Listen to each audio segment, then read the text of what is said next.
Welcome. Since you're on the end, you got to get close to that microphone. I can do Introduce that. yourself and give us your testimony. Well, first, thanks for the opportunity to speak in favor of HB 748 and SB 835. My name is Dan Powers. I'm a mental health professional. I'm a clinical social worker, and I've been working with kids who've experienced abuse for the past 37 years. And I thank these two guys for reminding me why I do what I do. And I sometimes you got to get that back.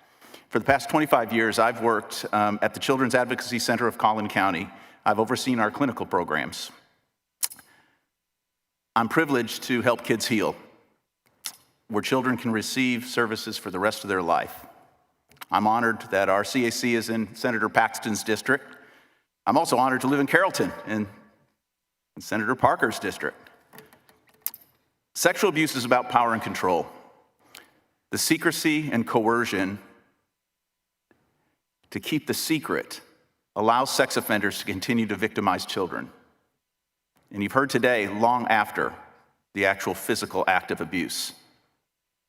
I've worked with hundreds of children that have experienced abuse and been involved in the criminal and civil court systems, a place where kids shouldn't be. As kids I work with, I tell them, sometimes adults get it wrong. But today, you've got the power. It's no longer a secret. You let everybody know what happened. You let everybody know you're no longer afraid. I remember a 12-year-old girl on the witness stand. At the end of her testimony, she pointed at her abuser and said, "You took my voice, but now I've got it back." Children are unable to fully heal until they get their voices back. Non-disclosure agreements reinforce the offender's power, silence the brave, and continue to put children at risk in our community. I urge for the passage of HB 748 and SB 835. Thank you. Thank you for your testimony. Senator Paxton, you have the panel. Thank you, Mr. Chairman. Thank you all for being here. Curtis, you did great. Ashton, you did great. Thank you. So I've met Curtis before, and I've heard his story. And it takes a tremendous amount of energy and courage to tell it. Thank you, though. Ashton,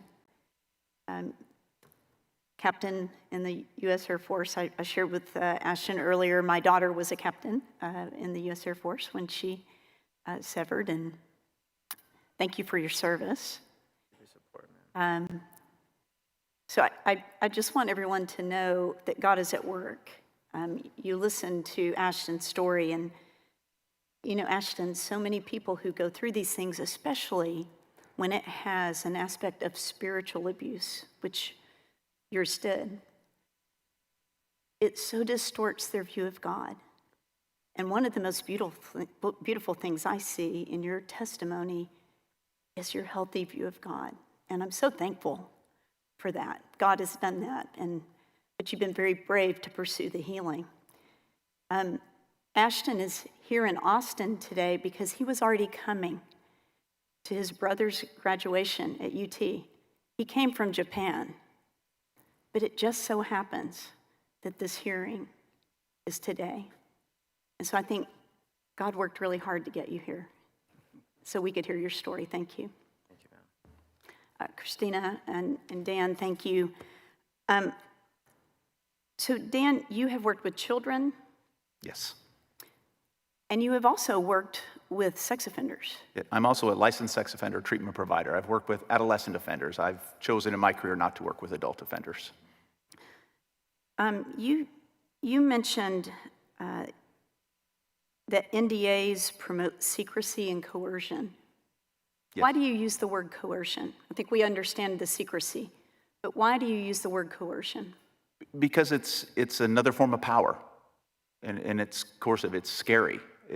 I've heard actually just today being afraid to tell my story, even to my therapist, because that cloud, that monster is still there. And that's really what it is. It's a monster. that's still there and still controlling a child's life long into adulthood. Have you ever seen an NDA that in a victim's life that served them well?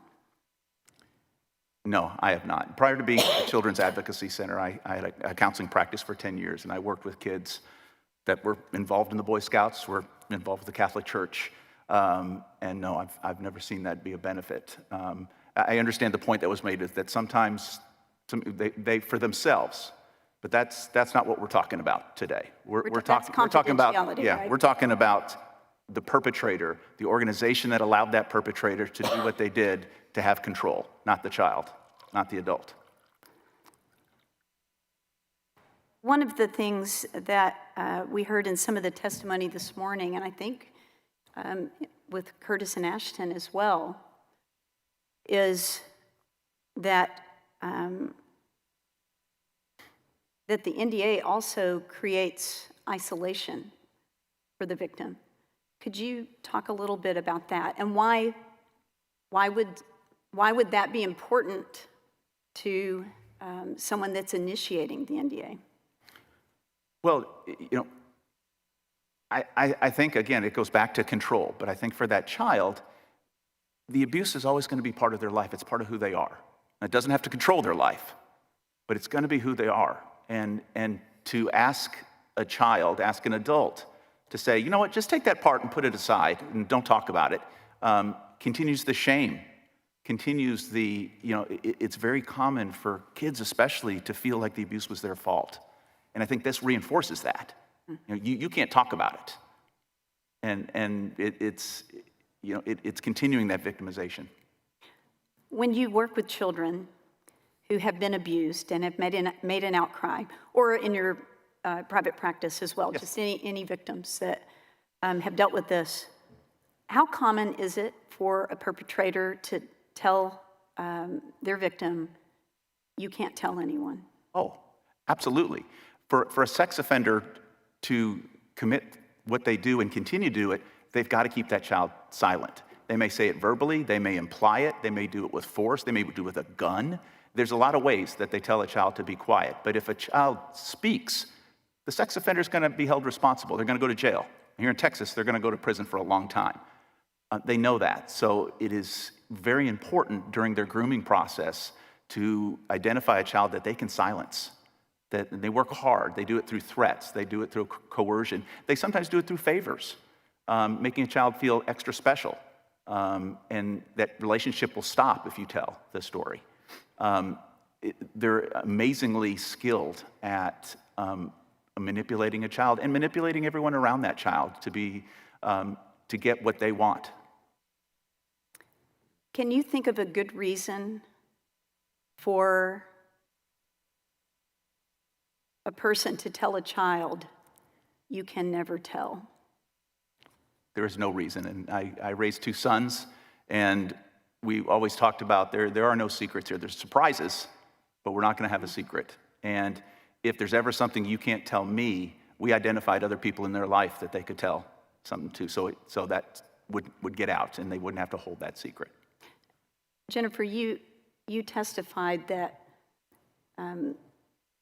when the church made this change in the culture, how this was treated when it was discovered or alleged, that it was a difficult process, but that you feel that now that it is better for children or anyone who has been abused in this way, and also for the perpetrator. Would you say this is also their path to something better, being caught in a certain sense, as opposed to continuing what they're doing? Obviously, yes, it's better for them to be caught so that they can stop abusing. And we hope that they stop abusing because they've gotten the therapy and treatment needed, but we know that's rare, that can be effective with adult abusers especially. And the primary reason that they will stop is that they will go to jail, is that the Texas will proceed with the appropriate criminal justice response to this and protect people from these types of predators.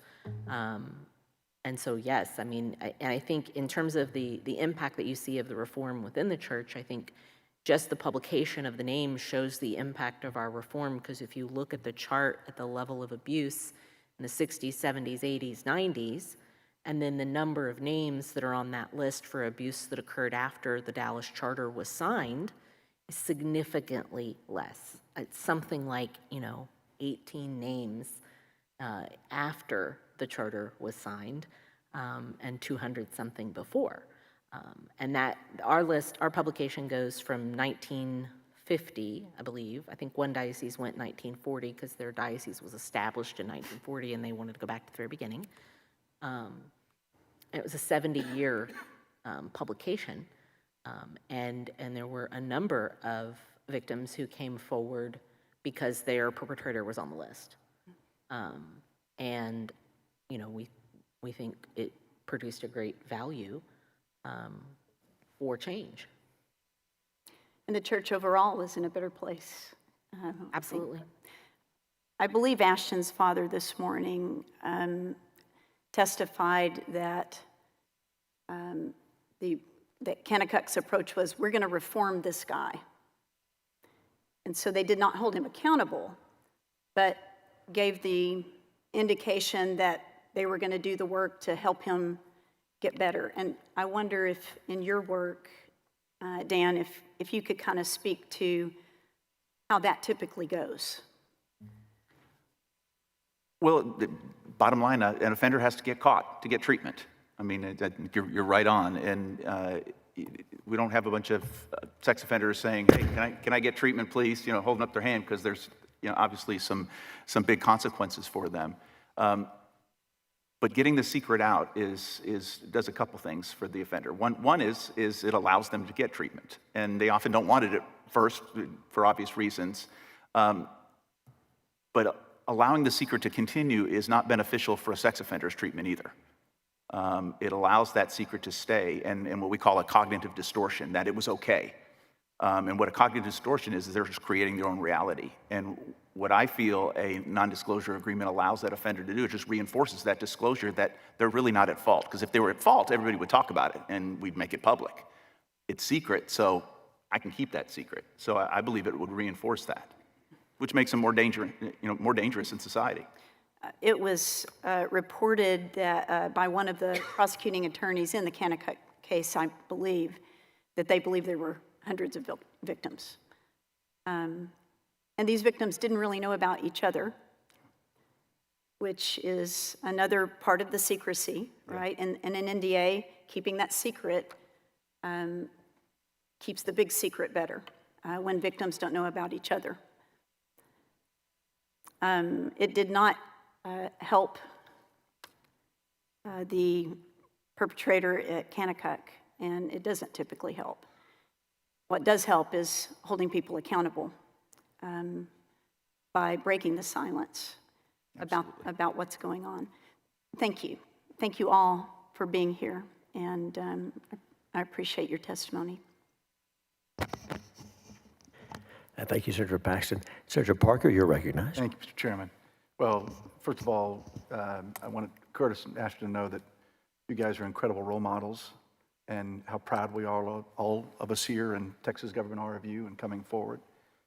Because the only way you break this cycle of darkness in our country and around the world is to come forward. And I also believe this is, of course, Dan's area of expertise, that when you're able to talk about it and articulate it to people that care and that have your back, that I think there's something therapeutic in that. And I think that's clearly clinically proven, Dan, is it? Absolutely.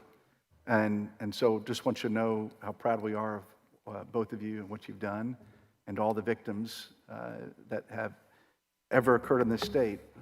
We're deeply sorry, and we want to do everything in our power to move this forward in a positive way to bring restorative justice. And just can't thank you enough for your role model, being role models in your leadership, and you're really heroes in society, because until we break the cycle and people talk about what happened, it will continue to grow and fester in the darkness. Outside and above and beyond the issues of the NDA? How do we get to the core root of this sickness? It's only because we come forward and talk about it and really shine the spotlight that will turn the corner. And I think, Dan, from your perspective, obviously as a mental health professional, obviously there's this huge therapeutic value associated with talking. And, the anguish, I can't imagine the anguish that you all both have gone through, and along with so many others that, particularly those that were locked under one of these NDAs, that they had no ability to express their emotions. And to think about that happening in Trey's case to a young child, and what that does to you psychologically is just devastating. Yes. If you have a cast on your arm or your leg, people have sympathy and know what's going on. But when you're dealing with something that deals with the deepest levels of your soul and how you've been hurt so badly by those, sometimes, some cases, a family member that you loved and trusted and so forth, along with all the other complexities, it just is even more damaging. So I guess, Dan, my question to you is, what more can we do to address, one, the exposure of this, but two, the healing? What can Texas do beyond all the legislation that we've carried over the years, all the bills that we've done, better funding that Jennifer talked about? What better we can do from your mental health professional perspective?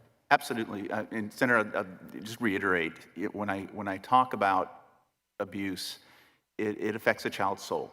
It's not a physical act. It's an emotional, it affects a child's soul. Yes. And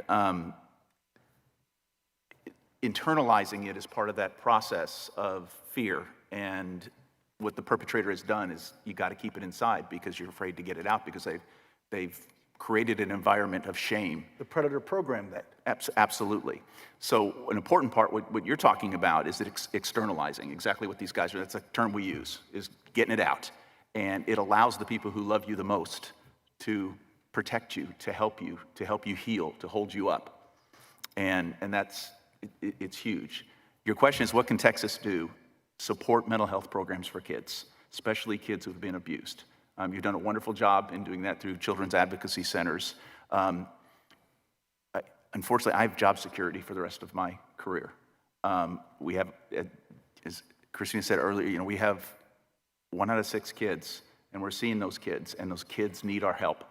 And we need to have as much power to protect these kids and to help them heal than that perpetrator had, and to overpower that. And that's how the state can support our children, by supporting the professionals who do amazing work every day. Very good. Well, and certainly know the great work of the CAC, so thank you for that. And the numbers that you just shared, just again, bring it front and center, that there's no issue more important to us in policymaker roles than to address this horrible atrocity that's attacking all of our children. Absolutely. Thank you, sir. Thank you. Thank you all again for everything you do, and know that you go forward. Our prayer is that this will really be a healing process for you today to be here and testify. And we wish you all the very best in life, and God bless you both. All right. Thank you, Mr. President. Thank you. And thank you, Senator Barker. Senator Paxton, you're recognized. Dan, one last question. Yes, ma'am. Have you ever worked with someone that was glad that they signed an NDA? No, the answer to that is absolutely not. What often happens is, and I'll use this term, this is my term, I'm sure lawyers might disagree with me. I think it's coercion to get that to be signed, because to get, let's just say, the settlement, but that pays for healing, that pays for much more. It's just not money. And often what someone might feel is, I have to do that to get this behind me, to get some kind of resolution emotionally, physically, for my family. And so it's not as easy as really having a choice. And this is coming from a mental health professional. I don't feel it's a real choice. Some people do, but I think there's a lot in there because of the dynamics of abuse, and that perpetrator and that organization is so powerful. It's making it go away. And for some people, making it go away is all they can do. That's the only power they've got. And I need to do that. And so later down the line, when they do get help, when they do get support, as we're doing today, these brave men, is I have the power and I need to get this secret out because I've got to protect other people. When I talk to kids, I call them heroes. I said I said, you are a hero, because what you're doing, number one, is that you're telling your story, but you're protecting other kids by telling your story. You are a hero. There are kids out there that won't be hurt because of you. And truly, that I believe that with all my heart. Thank you.